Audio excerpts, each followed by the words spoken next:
সবাই যখন খেলতেছে সোহা তখন ওদেরকে দেখতেছে, খেলবে না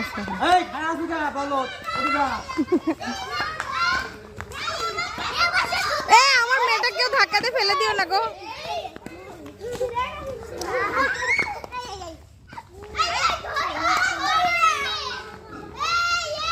মাম্মা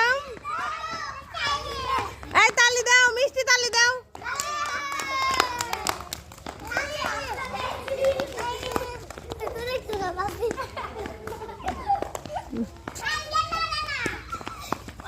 এই তো খেলাধুলা হচ্ছে স্কুলে, সোহা খেলাধুলা দেখে খুব হ্যাপি।